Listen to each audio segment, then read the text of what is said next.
there you go, man. We've managed to win here on the night, but obviously lost the tie here at Etihad. That's absolutely freezing, by the way. I'm going to start with the positives. Obviously, the first positive is that we've managed to win on the night. I was saying just compete. Let's not embarrass ourselves. Let's not give ourselves, a huge mountain to climb in terms of trying to draw some confidence. Secondly, I thought we defended well. I thought that the back five, yes, I thought we was too defensive, but I'm on the positive side at the moment, just looking at the positives. But I thought we were fairly organised, and I thought we dealt with a lot of what City had to throw at us, apart from the first 15 minutes when De Gea was absolutely superb. So those are my two positives. I don't want to call these negatives, but let's just call it the rest. The rest. I think City were there for the taking today. I think apart from the first 15, 20 minutes where De Gea was unbelievable and made some great saves, City spurned a lot of opportunities, and then they started to do things that were uncharacteristic of City. They started giving the ball away, they stopped pressing, they were loose with the ball, making mistakes that they don't normally make. It was almost like a little bit of nervousness was creeping in, and we did well to kind of settle down. Won the free kick in the left-hand channel, and Matic gets a goal out of nothing. Let's face it, before that happened, there was no attacking threat from us, I can't lie. I thought we did okay, like I said, defensively with our shape and our organisation, but the onus on the ball, the impotence on the ball was poor. We offered nothing. And the goal come from nowhere. Here's some shouting down there. It's all the drunk lot coming out. Yeah, we offered nothing. We offered absolutely nothing. But when you get a goal out of nothing, that can springboard. We spoke about getting the first goal here, and that'll be crucial. And we got that. And after that, City looked a bit shaky. They did. They looked nervous. They looked like they were there to be got at. And like I said at the beginning of this, is that we defended really well. But the biggest disappointment was obviously not just not getting the second goal and forcing it to penalties, etc., or winning a tie. The biggest thing for me was that, like I said, if we were a more organised team, if we were a better team, if we had better transitions and more, a better style of play, then I feel that we could have got at City today, because there were chances to be got. They weren't playing good. So that hurts me, that annoys me.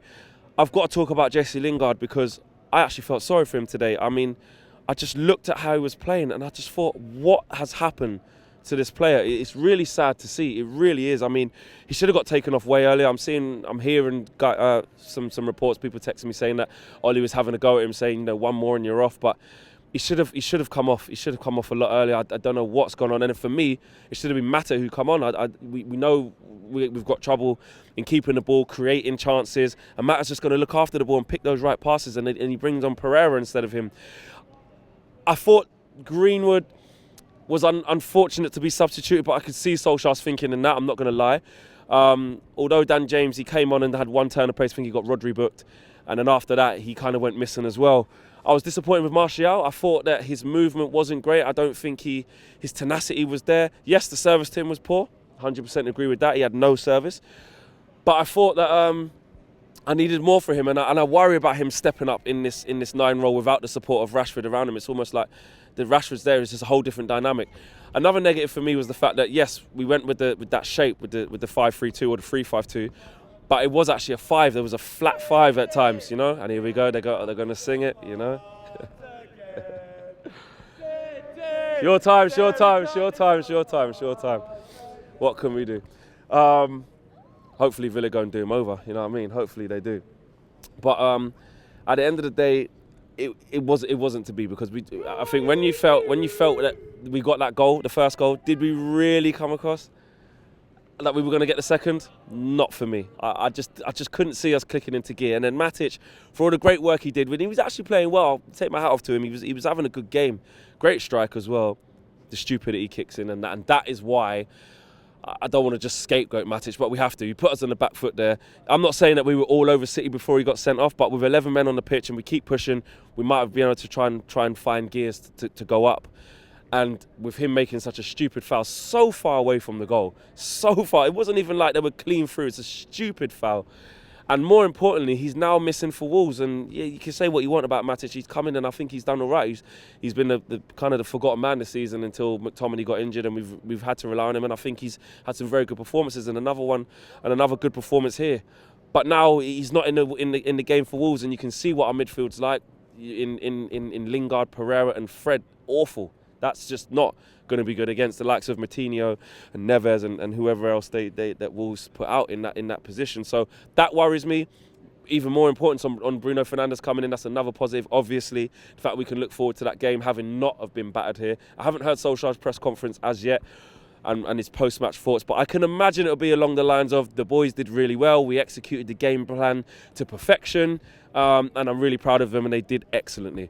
I wouldn't say they did excellently. I don't think it was a great performance. I think that Man City could have put her to bed very early. Man City squandered a lot of chances. That Raheem Sterling one in the second half as well, we put that over the bar, which came from our mistake. I think it was that from Jesse giving the ball away and then they went on the counter attack. I can't remember. I seem to remember that happening. I think he gave the ball away when we was in a decent area, makes a bad pass, and then they running up the other side and Sterling's in. I was gonna go mad. Like, I was already going mad when Sterling was running through.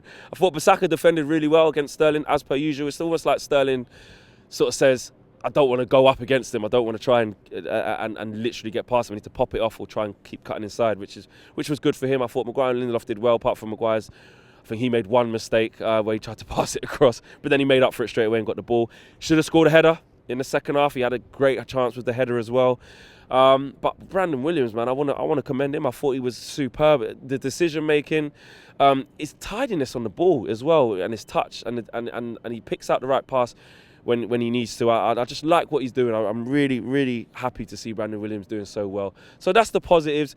At the end of the day, we're not going to celebrate a 1-0 here, because I think that really is a bit sad. But we have to look at, the fact that we didn't get battered, and technically that's 2 wins. That's 2 wins at the Etihad this season, albeit we've lost the tie. So we can't really celebrate that, because that's just embarrassing. We've lost the tie. That's how it goes. But on to the bigger things now. The Carabao Cup's done. It's finished. It was a nice little run. Getting to the semi-final, and obviously we come up against a way better team in City, and we couldn't get the job done. The damage was done in that first half, like the guy said in the fan cams earlier. That 3-0 in the first half was what the problem was. So for me, roll on Wolves. Roll on to Wolves. Let's get the job done. Bruno Fernandes, welcome. You can see our current number 10s in Lingard, Pereira, Mata also, who was probably the best out of those two. But Bruno Fernandes is probably looking at it thinking, I've got my work cut out, and we're here for you, Bruno. Get straight in that team and get us ticking, man. Please. Beg you. My man of the match could go to De Gea, man, because I think he kept us in the game when the game could have been out of sight in the first 15 minutes. I would like to give it to Brandon Williams, because he did really well. Would I give it to Brandon Williams, youngster? I don't know. It's between them two. I'm not going to choose, because I think they're both equally as important. I thought Brandon Williams was fantastic, but De Gea literally kept us in that game and gave us a springboard to actually get a half-decent result and made us weather that storm. So that's my 2 men of the match. Let me know who yours is, or who you're going to choose, because like I said, I couldn't choose, Miles. I had to choose both. Bruno Fernandes, Saturday, roll it on. Big thank you to you guys for watching the latest of our videos, and if you want to check out more, make sure you do that just to the right of me. We are the biggest and best Manchester United channel in the world. Make sure you check us out on all of the socials as well: Facebook, Instagram, Twitter and YouTube. The socials are along the bottom. Peace.